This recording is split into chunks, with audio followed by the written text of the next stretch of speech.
Bonjour à tous et bienvenue dans le 1245. Voici les titres de ce mardi 14 avril.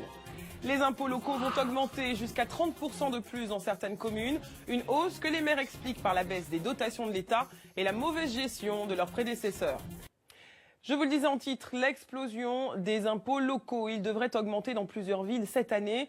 Malgré les promesses de campagne l'an dernier, les maires invoquent la baisse des dotations de l'État et annoncent une hausse de la taxe d'habitation. Plus 5% à Bordeaux, plus 10 à Lille, plus 15 à Toulouse et jusqu'à 30% de plus à Cugnaux dans la banlieue toulousaine. Julien Ababou, Chloé Michelon et Pauline Bensassi.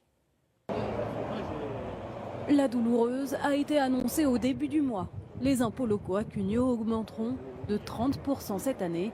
Une mauvaise nouvelle qui fait grimacer Julien Contant, agent immobilier, qui s'est installé ici il y a 2 ans. Ça va faire quoi concrètement? Je suis propriétaire d'un T3 sur Cugnaux et quand j'ai signé mon acte d'achat, la taxe foncière était à peu près dans les 900 € et là je suis à plus de 1000 € pour 60 mètres carrés, donc c'est énorme, c'est difficile. Le nouveau maire justifie cette annonce. Des économies sont réalisées, mais cela ne suffira pas à redresser les comptes de la ville, qui font grise mine depuis plusieurs années. Sans cette hausse d'impôts, la commune risquerait d'être mise sous tutelle, affirme l'édile. Concrètement, ses finances seraient gérées par la préfecture ou la chambre régionale des comptes. Les habitants de Cugnaux ne sont pas les seuls concernés.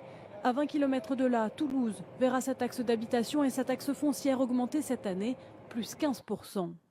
Lille, Bordeaux, Marseille, Lyon, Tours ou encore Strasbourg seront aussi impactés et à chaque fois les excuses sont les mêmes.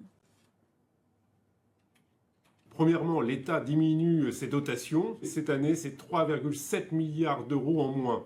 Le deuxième point, c'est la progression des dépenses. On pense évidemment aux mesures liées au changement de rythme scolaire. Et puis il y a un troisième point, c'est le cycle électoral. On a changé les équipes municipales l'année dernière, donc c'est assez logique qu'elles apurent le passé et que pour financer leurs projets, elles augmentent les impôts. À Paris, en revanche, les impôts resteront stables. Mais ce qu'on ne prend pas d'une main, on le prend de l'autre. Ainsi, ce sont les tarifs des services publics qui vont s'envoler. Faire garder son enfant en crèche ou garer sa voiture coûtera désormais bien plus cher. Les logements vacants seront aussi plus taxés. La mairie espère récolter 70 millions d'euros.